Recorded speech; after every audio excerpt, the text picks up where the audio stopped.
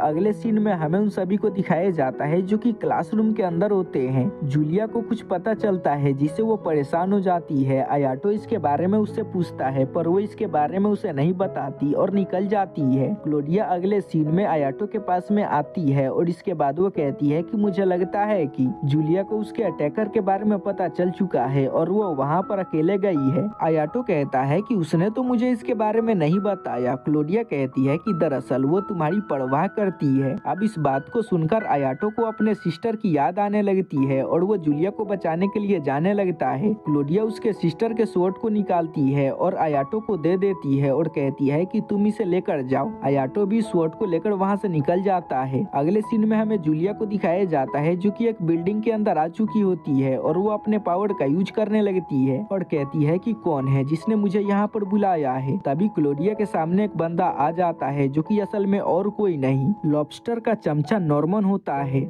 जिसको अपने सामने देखकर क्लोडिया भी हैरान हो जाती है और कहती है कि नॉर्मन, तुम यहाँ पर क्या कर रहे हो? वो कहता है कि वेल, तुम मेरे बारे में नहीं जानती हो क्या? और बताता है कि असल में मैं तुम्हारे स्कूल से बिलोंग नहीं करता हूँ, बल्कि मैं तुम्हारे ओपोनेंट टीम से बिलोंग करता हूँ और मैं असल में तुम्हें यहाँ पर हराने के लिए आया हूँ, ताकि तुम कंपटीशन से बाहर हो जाओ और हम काफी आसानी से इस कंपटीशन को जीत पाए। तभी वहाँ पर लॉबस्टर भी आ जाता है और वो इन सारे बातों को सुन चुका था, जिससे वो गुस्सा हो जाता है और नॉर्मन से कहता है कि नॉर्मन, आखिर तुम ये सब क्यों कर रहे हो? और नॉर्मन से कहता है कि नॉर्मन, आखिर तुमने मुझे धोखा क्यों दिया? वो कहता है कि मोटी बुद्धि कहीं के, क्या तुमने नहीं सुना? मैं पहले से ही तुम्हारे टीम के अंदर नहीं हूँ, तो आखिर मैंने तुम्हें धोखा कैसे दे दिया? अब इस बात को सुनकर वो काफी गुस्सा हो चुका था और कहता है कि आखिर तुमने मुझे यहाँ पर क्यों बुलाया है, क्योंकि तुमने तो कहा था कि मेरा फाइट जूलिया के साथ में होने वाली है। वो कहता है कि दरअसल मैंने तुम दोनों को यहाँ पर इसलिए बुलाया है ताकि मैं तुम दोनों को मार दूं, जिसकी वजह से सारे बंदों को ऐसा लगेगा कि तुम दोनों एक साथ में फाइट करते हुए मारे जा चुके हो